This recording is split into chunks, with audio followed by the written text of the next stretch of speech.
Okey, baik, ada yang bertanya kenapa pula Datuk Seri Anwar Ibrahim membuat tindakan, kata mereka tindakan bodoh lah, ya, mengadakan satu usul undi percaya kepada beliau yang akan diadakan di Parlimen pada 19 hari bulan ini.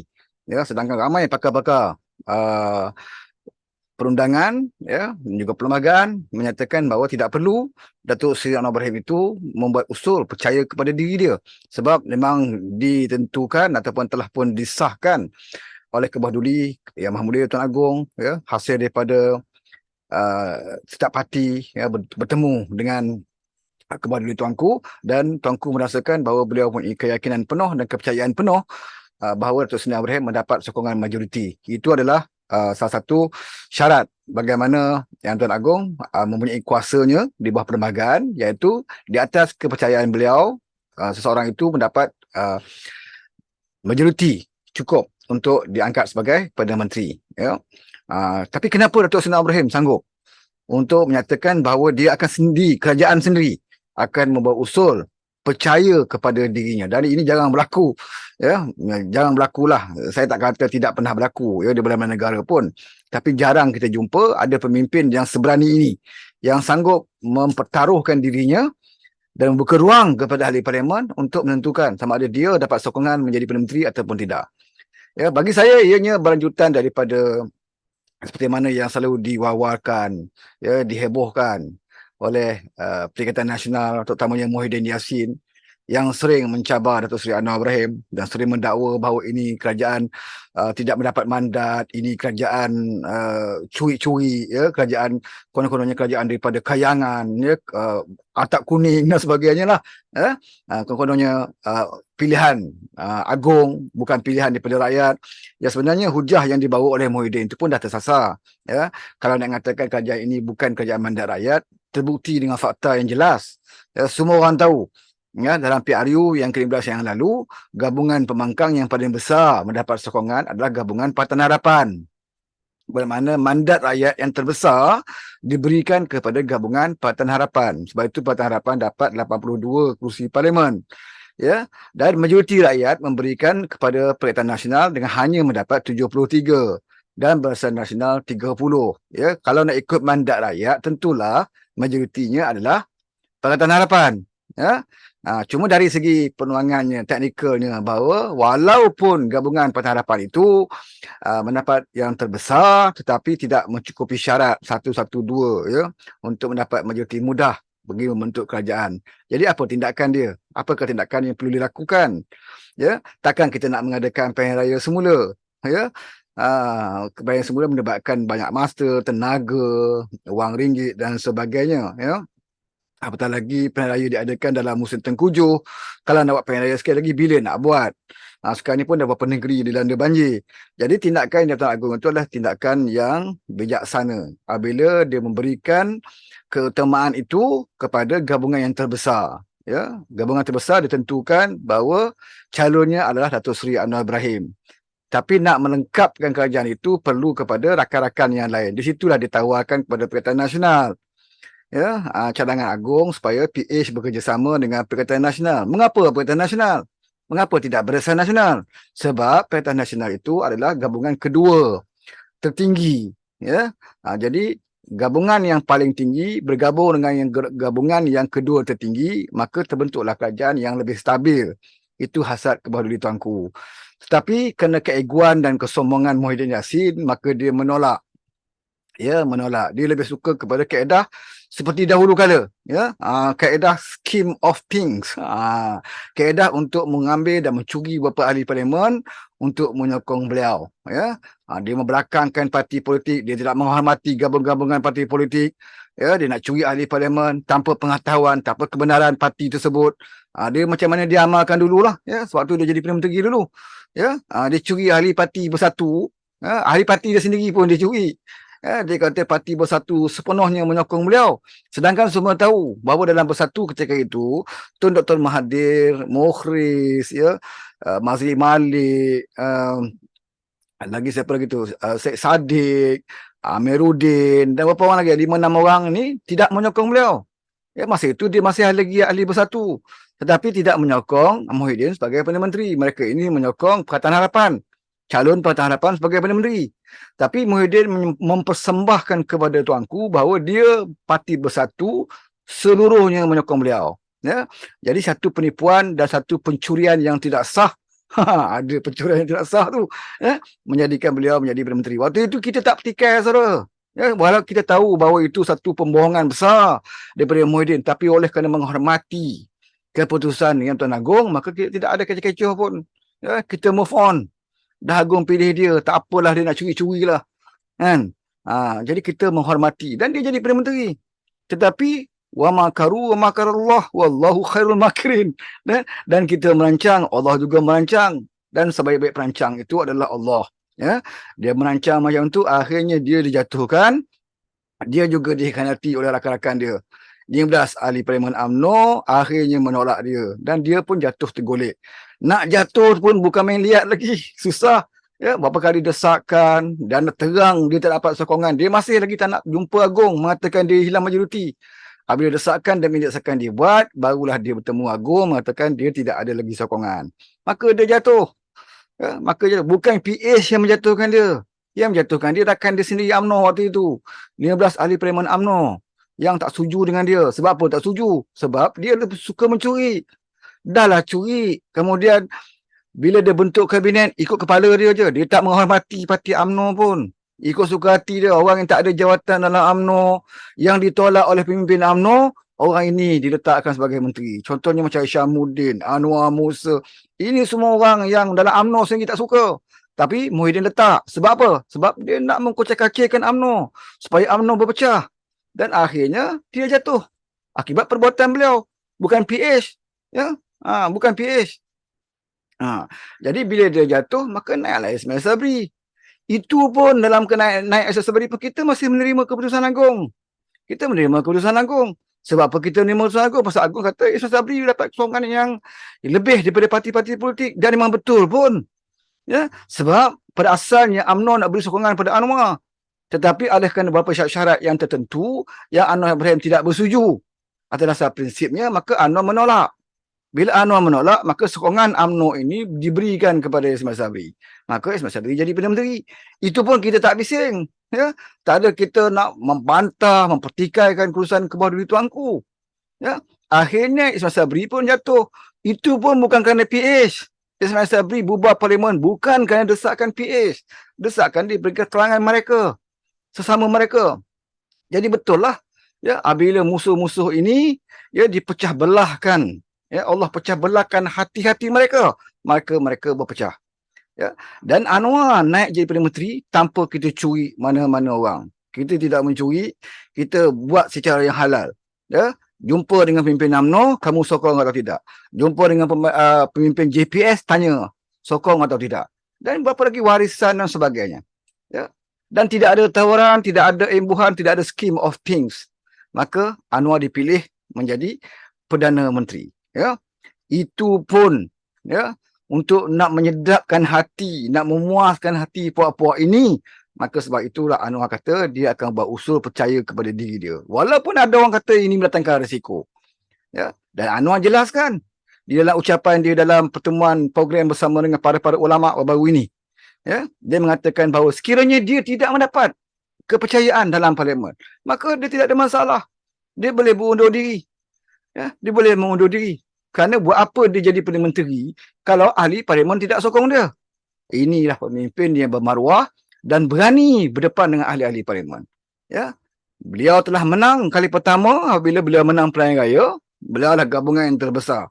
Ya. Gabungan terbesar Pakatan Harapan. Bermakna 1-0 Anwar telah menang. Kemudian proses dalam istana berlaku. Ya, di mana istana memanggil ketua-ketua parti membuat keputusan nak pilih siapa. Ya, maka majoritinya memilih Anwar Ibrahim. Maka Anwar menang 2-0. Dan sekarang inilah pertarungan yang ketiga, iaitu di parlimen. Kalau insya-Allah ya kita doakan semoga Anwar mendapat sokongan di parlimen, bermakna Anwar menang 3-0. Ini dah cukup untuk menutup mulut Muhyiddin yang menyatakan atau mempertikaikan ya kewajaran Anwar itu sebagai Perdana Menteri. Ya, jadi lepas ini kalau Anwar mendapat kepercayaan di parlimen, maka apa lagi hujah mereka, ya, untuk menyatakan Anwar tidak mendapat mandat, Anwar belakangkan rakyat dan sebagainya, ya. Sedangkan jelas fakta menunjukkan dua proses telah berjalan. Proses mandat rakyat, Anwar menang, ya, gabungan PH menang. Proses di parlimen pun, di istana pun, Anwar menang, dan kini adalah peringkat yang ketiga, dan kita mengharapkan peringkat ini peringkat yang terakhir untuk menutup mulut-mulut ini, ya, yang menuduh selama ini Anwar mencuri mandat dan sebagainya, ya. Jadi inilah bila kita katakan Muhyiddin lah jelas, ya, kemaruk kuasa pada hari yang pertama, ya, hari yang pertama selepas Pilihan Raya pun kita tengok dengan keadaan ego, sombong, kemaruk, dengan penuh keyakinan dia dah mengumumkan konon-kononnya Perikatan Nasional telah berjaya membentuk kerajaan. Ya, kalau kita tengok pengumuman dia, dia kata Perikatan Nasional telah berjaya membentuk kerajaan, kita telah berhubung dengan rakan-rakan kita di Sabah dan juga Sarawak dan sebagainya. Ya, begitulah keyakinan manusia. Dia lupa bahawa segala, ya, apa yang terjadi dalam dunia ini ditentukan oleh Allah Subhanahu Wa Taala. Allah boleh memberikan kuasa kepada sesiapa yang kehendakinya, dan Allah juga boleh mencabut kuasa kepada sesiapa saja yang dikehendakinya. Ya, ini yang kita harus kena faham dalam isu ini.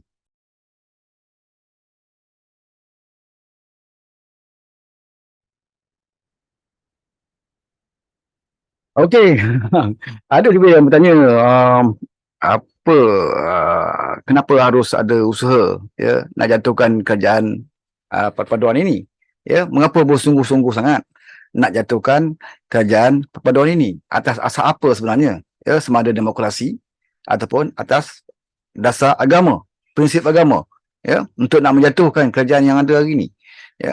Kalau dari segi demokrasi, ya, kerajaan ini bukan dibina atas pencurian mandat rakyat, ya, ataupun cara merasuah, ya, untuk dirikan kerajaan, ataupun cara revolusi dan sebagainya. Itu dari segi demokrasi, ya. Demokrasi telah membuktikan bahawa Anwar Ibrahim menjadi Perdana Menteri itu hasil daripada keputusan pilihan raya. Gabungan PH adalah gabungan yang terbesar, ya, yang dipilih oleh rakyat untuk menduduki kerajaan. Kemudian dia juga melalui proses di istana, seperti mana yang saya sebut tadi, ya, melalui proses istana, di mana bukan Tuan Agong sendiri yang buat keputusan, bahkan mendapat keputusan daripada Majlis Raja yang dibuktikan melalui sokongan daripada gabungan parti-parti politik yang ada dalam negara kita.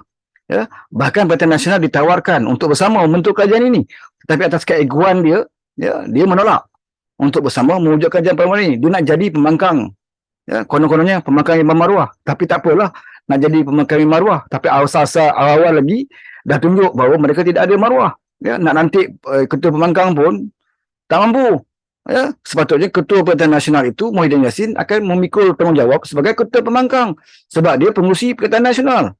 Kalau atas alasan dia tak sihat, dia uzur dan sebagainya, ya, takut untuk nak berdepan dengan Datuk Seri Anwar Ibrahim, dia boleh berikan kepada Haji Hadi, sebab Haji Hadi adalah Presiden PAS. Ia punya bilangan ahli parlimen PAS yang paling ramai, ya, di dalam Perikatan Nasional. Ya, dia punya ahli ramai 40 lebih, tak salah saya. Ya, yang menang dalam pilihan raya ini adalah daripada ahli parlimen PAS. Dan sewajarnya Haji Hadi dilantik sebagai ketua pembangkang. Dan beliau pernah memegang jawatan itu satu ketika dahulu sebagai ketua pembangkang di parlimen. Tetapi mengapa mereka tolak? Ya, kenapa mereka meletak Hamzah? Siapa Hamzah ni dalam posisi Perikatan Nasional? Ya, dia bukannya satu jawatan yang terkanan dalam Perikatan Nasional. Paling-paling tidak Tuan Man, ya, sepatutnya menjadi ketua pembangkang. Kalau dalam bersatu Teja, ya, boleh jadi ketua pembangkang, ya. Tetapi sebenarnya kita tahu bahawa mereka tidak ada keupayaan dan tidak ada kekuatan untuk nak memikul tugas sebagai ketua pembangkang. Ya, kita tahu sebagai ketua pembangkang dia ada keistimewaan, ya, seperti mana yang pernah dimiliki oleh Datuk Seri Ibrahim sewaktu dia menjadi ketua pembangkang. Kalau ahli parlimen lain mereka akan berbahas mungkin dalam 15 minit, tetapi ketua pembangkang diberi peluang 1 jam lebih, ya, untuk membahaskan satu perkara. Contohnya dalam pembentang bajet, ya, bila Datuk Seri Anwar Ibrahim nanti membentangkan bajet, maka ia akan dibahas, dan ketua pembangkang mempunyai masa 1 jam lebih, ya, panjang masa dia untuk nak bahas tentang belanjawan yang dibentangkan oleh Menteri Kewangan, yang sekarang ini adalah dipangku oleh dipegang juga oleh Perdana Menteri Datuk Seri Ibrahim. Jadi di sini masalahnya, ya, bila mereka memikirkan bagaimana mereka nak jadi ketua pembangkang dan juga nak berbahas dan juga nak berhujah dalam parlimen untuk bahas tentang bajet yang dibawa oleh Datuk Seri Anwar Ibrahim. Kita maknanya ketua pembangkang mesti ada pengetahuan tentang ekonomi keuangan negara, baru mereka boleh berbahas dengan baik. Ya, apakah Muhyiddin ada keistimewaan itu? Apakah Haji Hadi ada keistimewaan dari segi yang perkatakan tentang ekonomi dan juga keuangan? Ya, oleh kerana mereka tahu mereka lemah di situ, apatah lagi nak berdepan dengan Datuk Seri Anwar Ibrahim, ya, daripada ditertawakan dalam dewan, maka mereka menolak. Ya, apa alasan dia nak katakan tak sihat? Mungkinlah ya Muhyiddin tak sihat. Dia ada mungkin ada penyakit dah stage 4, stage 5, kita tak tahu. Ya, dia bukan sihat sangat pun. Ya. Okeylah tak sihat. Kenapa? Takkan Haji Hadi pun tak sihat. Dalam kempen-kempen kita tengok bukan main hebat mereka. Haji Hadi bukan main segar lagi. Ya, selama ini dia ponteng parlimen, tiba-tiba nak menentukan kerajaan, dia boleh berada di rumah Muhyiddin setiap hari. Ya, setiap masa, sebilang masa, segar bugar dia. Ya, selepas pilihan raya baru-baru ni, sebelum nak lantik Perdana Menteri, sihat walafiat dia. Ya. Walaupun sebelum ini kita tengok dia selalu ponteng dalam parlimen. Ya. Dan saya rasakan bahawa mereka sedar, ya, mereka mungkin cermin diri, apakah aku nak jadi ketua pembangkang, sebab syarat ketua pembangkang itu adalah orang yang punya rekod bersih. Ya, rekod bersih dalam parlimen, ya, tidak ponteng. Dan kita tahu bahawa Muhyiddin dan juga Haji Hadi di antara ahli parlimen yang punya rekod yang amat buruk kehadiran mereka di dalam parlimen sebelum ini. Ya, mereka ada kaki-kaki ponteng, tersenarai juga. Termasuk juga Hamzah ni, tersenarai daripada orang yang kerap ponteng di parlimen. Jadi, bagaimana nak mempamerkan integriti sebagai ketua pembangkang? Ya, ketua pembangkang ni kalau ikutkan dia setaraf dengan Perdana Menteri. Ya, setaraf sebab itu dia ada keistimewaan yang besar ya di dalam parlimen. Jadi bagaimana nak setaraf dengan Perdana Menteri, apatah lagi Perdana Menteri itu Anwar Ibrahim, bagaimana dia nak setaraf dengan Anwar Ibrahim kalau dia pengaki ponteng. Jadi sebab itu dia menolak ya tidak berani memikul tanggungjawab ini ya dan menyerahkan kepada Hamzah. Saya tahulah bagaimana Hamzah nak jadi ketua pembangkang selepas ini ya. Tapi yang kita kesalkan, yang sepatutnya para penyokong PAS ya, para penyokong Perikatan Nasional, patutnya mereka bertanya kepada pemimpin mereka, mengapa tak mahu ambil tugas tanggungjawab sebagai ketua pembangkang? Apa masalahnya? Ya? Apa sebabnya kamu tolak jawatan ketua pembangkang itu? Sedangkan itulah tempat yang sebaik-baiknya untuk kamu membela nasib rakyat. Kalau kerajaan yang ada hari ini, kerajaan perpaduan ini melakukan apa-apa yang tidak betul, ya, kamu menjadi harapan kepada rakyat ya untuk menyuarakan sebagai ketua pembangkang. Kenapa Perdana Menteri yang kamu gila-gilakan? Kamu nak jadi Perdana Menteri. Ya, tak dapat jadi Perdana Menteri, tak mahu pula ketua pembangkang. Jadi apa sebenarnya yang kamu nak tunjukkan kepada rakyat sebenarnya? Ya, kamu memilih. Ya, Anwar Ibrahim dia tidak ada masalah. Kalau kita tengok track record dia tak jadi Perdana Menteri berapa kali.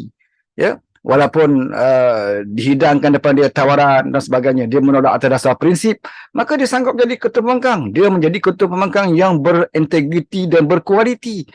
Sebab itu dalam ucapan, kalau kita lihat Datuk Seri Anwar Ibrahim sebagai ketua pembangkang, jarang sangat kita lihat orang mencelah ataupun cuba mempertikaikan ucapan dia. Jarang sangat, sebab orang tidak tahu di mana nak cari kelemahan Datuk Seri Anwar Ibrahim. Walaupun waktu itu dia ketua pembangkang. Sebab ucapan-ucapan dia berfakta, dia berhujah dengan baik dan dia beri laluan dengan baik kepada mana-mana orang nak mencelah. Dia sanggup berdepan dan juga berhujah dengan mana-mana orang yang cuba mengganggu ucapannya. Ini seorang ketua pembangkang yang ada maruah dan juga integriti, yang dihormati. Ya? Jadi, kalau Muhyiddin tolak ketua pembangkang, Haji Hadi pun tolak ketua pembangkang, Tomen Tuaman pun tak mahu, Teja pun tak mahu, ya? Dan diserahkan kepada Hamzah. Ya, lebih baik jadi Hamzah jadi ketua Perikatan Nasional. Selepas ini boleh lantik Hamzah jadi ketua Perikatan Nasional. Ya, sebab dia mewakili seluruh pembangkang sebagai ketua dalam parlimen. Ya, sebab nak kabulkan mata penyokong, maka Perikatan Nasional berbentuk ketua pembangkang Hamzah, ketua ahli-ahli parlimen pembangkang Muhyiddin. Dia ketua ahli parlimen pembangkang, tapi tak mahu jadi ketua pembangkang. Timbalan dia Haji Hadi. Konon-kononnya bila letak jawatan-jawatan tersebut, maka konon-kononnya pembahagian telah dibuat. Dah ditentukan bahawa ketua pembangkang itu Hamzah. Sebenarnya meletakkan sesuatu bukan pada tempatnya itu juga ya satu kesalahan dalam agama Islam. Ya, kalau PAS ini sebenarnya parti Islam, sepatutnya dia fikirlah ya meletakkan Hamzah sebagai ketua pembangkang itu apakah sesuai dengan tempatnya. ya, tidak meletakkan sesuatu pada tempatnya, itu adalah kezaliman, ya, satu kezaliman yang juga ditentang oleh Islam, ya. Dan apabila kamu meletakkan sesuatu itu bukan pada tempatnya, maka tunggulah kehancurannya. Jadi jangan haraplah, ya, pembangkang yang ada ini adalah pembangkang yang berkualiti, kerana peringkat meletakkan tugas dan juga peranan itu pun dia gagal letakkan sesuatu itu pada tempat yang sewajarnya. Jadi apakah dalil yang menyatakan ada apa sebab musabab, ya, mengapa harus kamu berusaha bertungkus lumus, ya, untuk nak jatuhkan kerajaan perpaduan yang ada ini? Apakah dia melanggar syariat Islam? Apakah dia melanggar amalan demokrasi? Kedua-duanya tidak ada pun, ya, tidak ada hujah pun dan tidak ada fakta pun untuk membuktikan, ya, bahawa kerajaan yang ada hari ini kerajaan yang melanggar prinsip demokrasi. Kita buktikan dalam pilihan raya. Ya, dalam pilihan raya kita ada gabungan yang terbesar mendapat sokongan rakyat. Kita buktikan dalam proses di istana juga mendapat sokongan Jabatan Agung dan juga Majlis Raja-Raja. Ya, dan kita nak hampir kepada proses di Parlimen, insya-Allah 19 hari bulan ini. Ya, proses yang terakhir, ya, untuk nak membuktikan bahawa Anwar Ibrahim telah melalui 2 proses dan 1 proses juga yang ketiga akan dihadapi oleh Datuk Seri Anwar Ibrahim. Kalau di Parlimen pun, ya, kamu masih gagal, maka apakah sebab musabab lagi kamu nak menjatuhkan kerajaan perpaduan ini? Apakah kerana Anwar Ibrahim menurunkan judi daripada 22 kali kepada 8 kali itu, maka wajib kerajaan ini dijatuhkan? Apakah kerana Anwar Ibrahim tidak mengambil gaji sebagai Perdana Menteri, ya, dan elon menteri-menteri itu dipotong 20%, maka kerajaan ini wajib dijatuhkan? Apakah kerana kabinet Datuk Seri Ibrahim itu amat kecil berbanding dengan kabinet kamu dulu, sampai 70 orang menteri dan timbalan, ya, tak masuk lagi penasihat-penasihat bertaraf menteri, duta-duta khas bertaraf menteri. Apakah kerana Anwar gagal melakukan seperti mana yang kamu lakukan, ya, maka kerajaan ini wajib dijatuhkan? Beri satu dalil mengapa kerajaan ini harus dijatuhkan. Apakah kerana DAP berada dalam kerajaan itu, maka kerajaan itu harus dijatuhkan? Daripada 28 menteri, 4 orang saja menteri DAP, ya, selainnya adalah Melayu Islam, ya, 70%, 80% dalam kalangan kabinet itu adalah Melayu Islam, beragama Islam. Maka apakah itu menjadi dalil untuk kamu untuk menjatuhkan kerajaan ini? Ya, jadi tidak ada sebab sebenarnya, ya, kerajaan ini harus dijatuhkan semada melalui faktor demokrasi ataupun melalui faktor agama sendiri pun, ya. Sedangkan kamu sendiri mengajar kita, ya, tentang ketaatan kepada pemerintah selagi pemerintah itu tidak melanggar, ya, hukum-hukum Islam, ya. Ati Allah wa atiur Rasul wa ulul amri minkum, ya. Kamu dulu selalu sebut, ya, taatlah kepada Allah dan taat kepada Rasul dan pemerintah di antara kamu, ya, selagi pemerintah itu tidak menyeru kepada kemungkaran dan juga kezaliman, ya.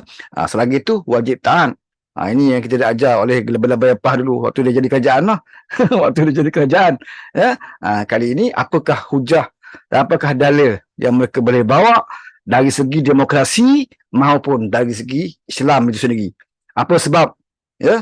Apa sebab sebenarnya kerajaan yang ada hari ini yang telah pun kita lihat telah mengorak langkah yang begitu baik sekali. Bila Anwar jadi Perdana Menteri, dia tidak rakus, tidak sibuk nak pergi geledah rumah Muhyiddin, dia tak sibuk menangkap mana-mana orang, ya. Apa yang sebaik saja dan angkat sumpah, apa yang beliau lakukan? Pertama, beliau umumkan beliau tidak ambil gaji.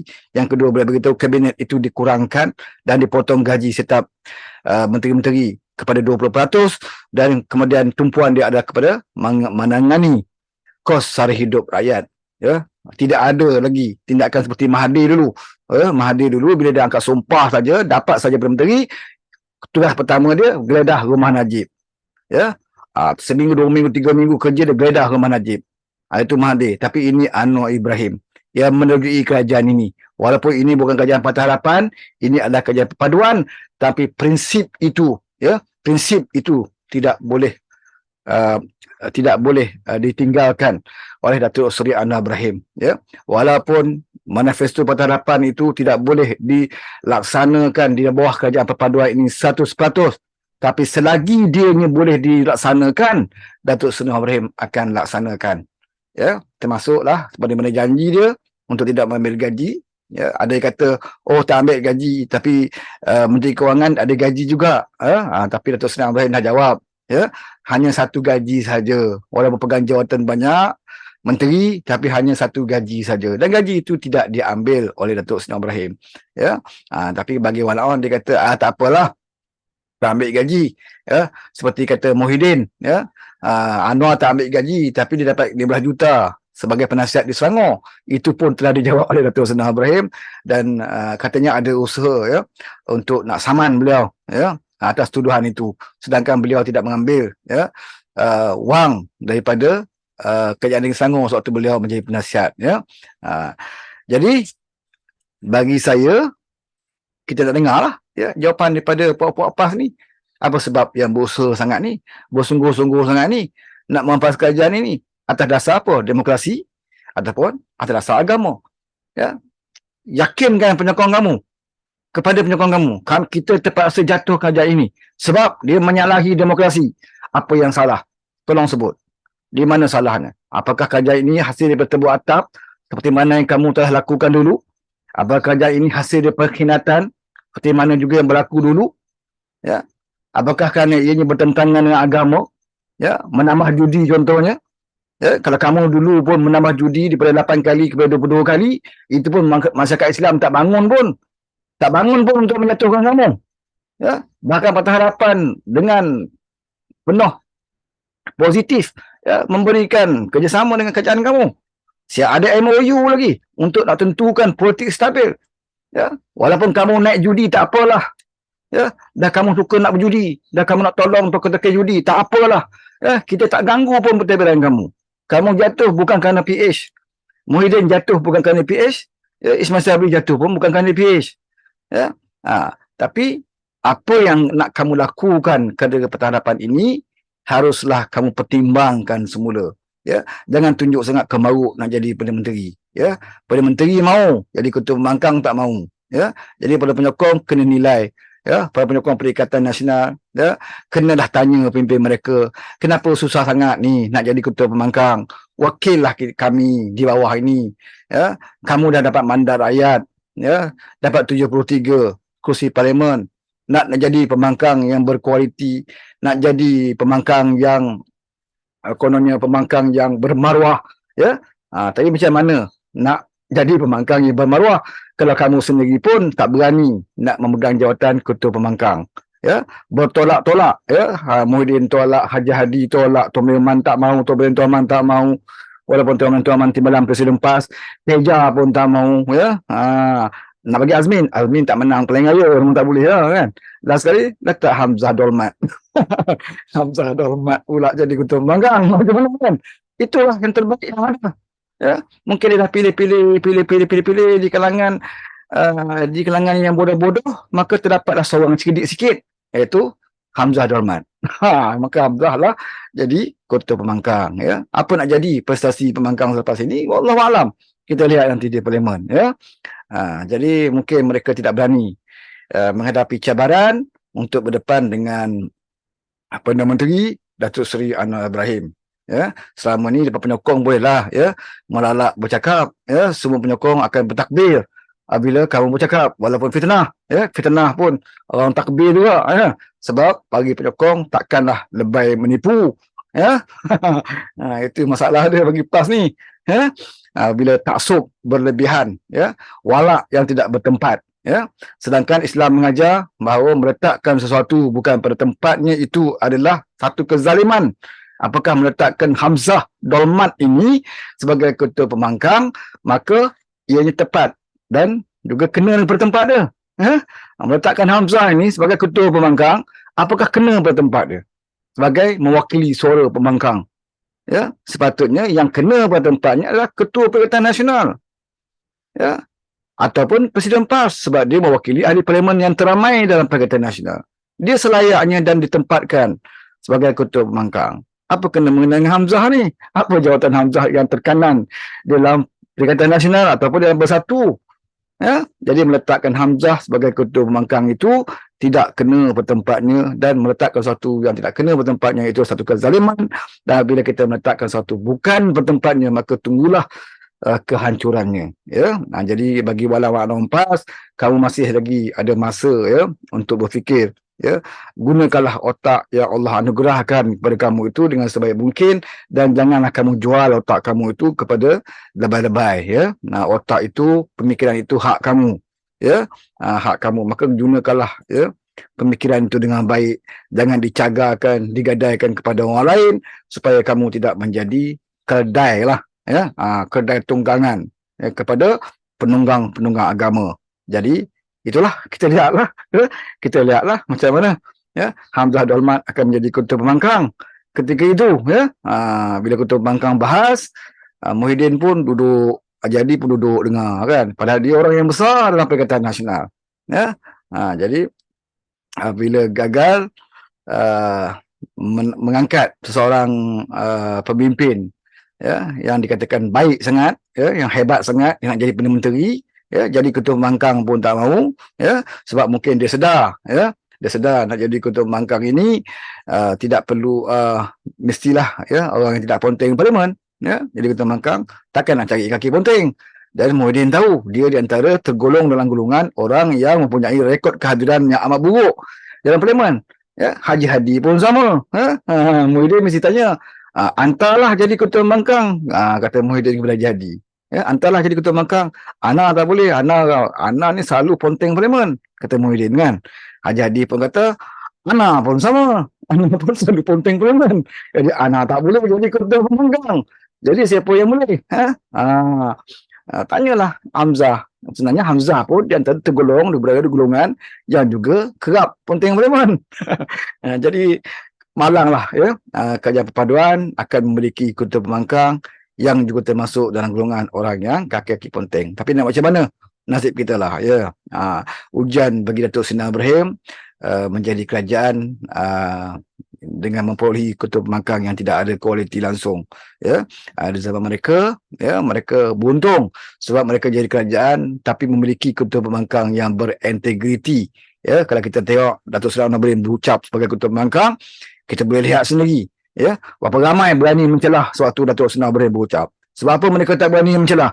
Sebab mereka tahu tak ada tempat dan tak ada poin pun, ya, untuk mereka mempertikaikan ucapan Datuk Seri Ibrahim. Dan Datuk Seri Ibrahim adalah antara pemimpin atau ketua pembangkang yang sentiasa memberi laluan, ya, dengan baik kepada mana-mana pemimpin yang cuba untuk mencelah sewaktu beliau berucap. Inilah ketua pembangkang yang berintegriti dan yakin, ya, dan tidak takut, ya, kepada mana-mana pihak, ya, sewaktu di dalam parlimen, ya. Ini belum bahas lagi, ya, dah tak berani nak jadi ketua pembangkang, ya.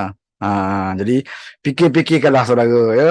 Seperti mana saya sebut tadi, bahawa kita ada akal dan fikiran, ya, bagi orang PAS yang mungkin ada ilmu agama di situ, ya, mereka tolonglah tanya pimpin mereka, ya, dalam kuliah-kuliah agama ke, ya, dalam usrah-usrah ke, cubalah tanya pimpin mereka kenapa susah sangat nak jadi ketua pembangkang ni, ya. Takkanlah nak tunggu Anwar offer dulu, ya. Kalau Anwar offer, okey, ketua pembangkang saya akan bagi gaji sama sebagai Perdana Menteri, ketua pembangkang akan dapat keistimewaan sebagai Perdana Menteri, ya, ada kereta mewah, ya, ada bodyguard, ya, dapat puluhan ribu seperti mana yang dia tawarkan kepada Datuk Seri Ibrahim sebelum ini, ya. Tapi Datuk Seri Ibrahim tolak, ya. Keistimewaan yang diberikan kepada beliau tolak, ya, dengan allowance dan juga kereta mewahnya dia tolak. Tapi kalau kali ini Datuk Seri Ibrahim tawarkan kepada mereka, ya, saya yakin Haji Hadi dan juga Muhyiddin akan bergaduh untuk nak jadi ketua pembangkang bila ada tawaran lah, ya. Tapi tak mungkin Anwar akan menawarkannya, ya. Kerana ketua pembangkang sepatutnya laksanakanlah tugas, ya. Cukuplah kamu dah ada allowance, ya. Allowance ketua pembangkang pun ada, ya. Pejabat ketua pembangkang pun memang dah ada pun, ya. Lakukanlah tugas, ya. Janganlah tunggu sampai nak offer dapat gaji, allowance yang besar, kereta mewah, barulah berebut nak jadi ketua pembangkang, ya. Jadi persoalannya, kenapa harus kerajaan Perpaduan ini, ya, kamu nak jatuhkan? Apa hujah kamu? Ya, tolong jawab, ya. Tolong bagi tahu dengan para penyokong. Sebab apa, ya? Bagikanlah hujah-hujah sama ada dari segi demokrasi ataupun dari segi Islam itu sendiri, ya.